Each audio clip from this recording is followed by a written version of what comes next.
Antes da invasão da Ucrânia, a imagem que se tinha do exército russo era, uau, uma máquina de guerra moderna, superpoderosa, né? Mas a realidade no campo de batalha, bem, ela contou uma história completamente diferente. Então hoje a gente vai mergulhar nesse abismo que existe entre o mito e a máquina. O que aconteceu de verdade com aquela potência militar que o mundo inteiro temia?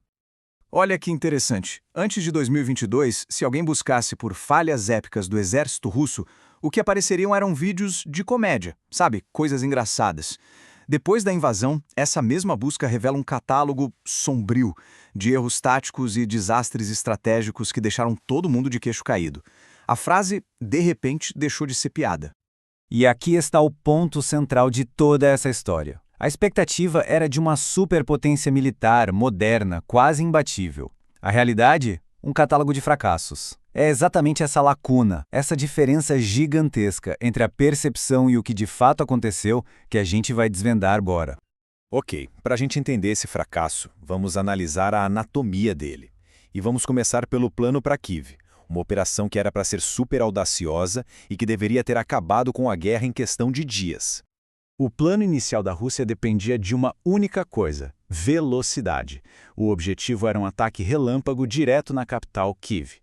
A ideia era decapitar o governo e instalar um regime fantoche. Era uma aposta de tudo ou nada, sem meio termo.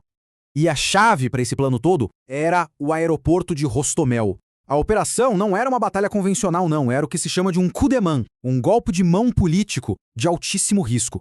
O plano parecia simples no papel. Paraquedistas de elite tomam o aeroporto, um monte de aviões de transporte chega com reforços e pronto, as tropas marcham sobre Kiev. Simples assim. Não existia um plano B. Só que esse plano de elite desmoronou. E essa citação de um soldado ucraniano ajuda a gente a entender o porquê. As famosas tropas de paraquedistas VDV, a elite da elite do exército russo, foram simplesmente repelidas por uma mistura de recrutas e voluntários. A defesa os descreveu como alvos fáceis, dizendo que era como em um videogame. A incompetência tática foi surpreendente, para dizer o mínimo. E o desastre de Hostomel não foi um caso isolado, sabe? Foi só o começo de um padrão. Logo depois a gente viu o afundamento do Moskva, nada menos que o navio almirante da frota do Mar Negro. E lá nos céus, a poderosa Força Aérea Russa, ela simplesmente nunca conseguiu aquela superioridade aérea que todo mundo esperava. Foi neutralizada por defesas simples e eficazes.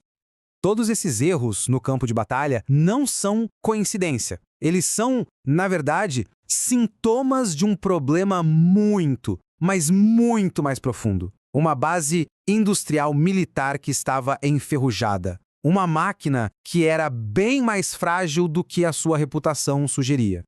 Vamos falar de tanques. As perdas foram astronômicas. A gente está falando de mais de 2.300 tanques destruídos só no começo da guerra. E qual foi a solução da Rússia? Bom, foi abrir os depósitos e mandar peças de museu para a linha de frente. Tanques da época da Guerra Fria, como o T-62 e até mesmo o T-54. Essa linha do tempo aqui mostra uma regressão tecnológica muito clara. A Rússia foi de ficar se gabando do seu tanque de última geração, o T-14 Armata, para, de repente, enviar para o combate veículos projetados 70 anos atrás. É uma espécie de desmodernização forçada, empurrada pelas perdas massivas e pelas falhas na produção.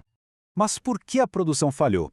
A resposta está num programa chamado Substituição de Importações.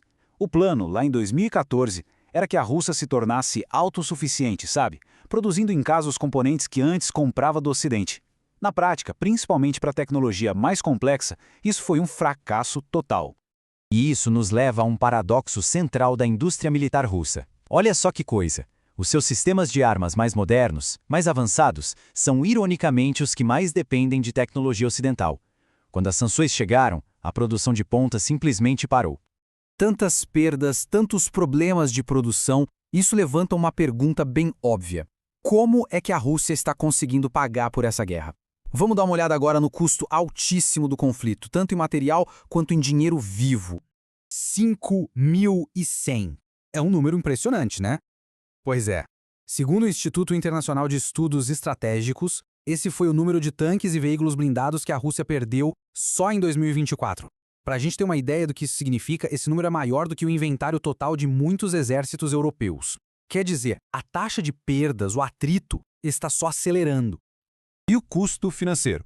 Bom, uma estimativa da Rand Corporation, feita lá em setembro de 2022, já falava que o custo direto da guerra para a Rússia era de 40 bilhões de dólares. Dá para imaginar que hoje esse número é muitas, mas muitas vezes maior, colocando uma pressão brutal na economia do país.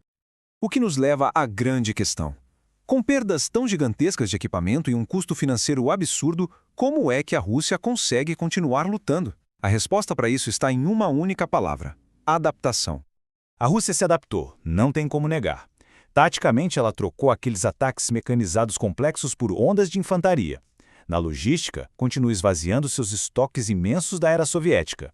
E na economia, ela dribla sanções com a ajuda de países terceiros e financia tudo isso com a venda de petróleo e gás. Então, a gente já viu os fracassos, as causas industriais por trás deles e a estratégia de adaptação. Agora, na nossa sessão final, vamos olhar para frente. O que tudo isso significa para o futuro da máquina de guerra russa? Existe um conceito-chave para a gente entender o futuro: estagnação da inovação. O que isso quer dizer? Que em vez de criar novas tecnologias, a indústria de defesa russa está, na verdade, andando para trás. O foco agora é simplificar a produção, reviver projetos soviéticos antigos, porque produzir sistemas avançados de forma consistente se tornou basicamente impossível. E com isso, a gente chega à conclusão principal. Para conseguir sustentar a guerra, a Rússia fez uma escolha estratégica. Ela trocou a modernidade pela massa, pela quantidade. Ela não está mais lutando uma guerra do século XXI, baseada em tecnologia. Ela está travando uma guerra de atrito do século XX, baseada em números e equipamentos antigos. E isso nos deixa com a pergunta final, que fica no ar.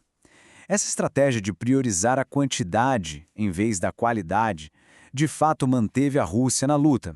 Mas a questão é, num campo de batalha cada vez mais tecnológico, essa aposta numa guerra de atrito é sustentável a longo prazo? Bem, só o tempo vai dizer.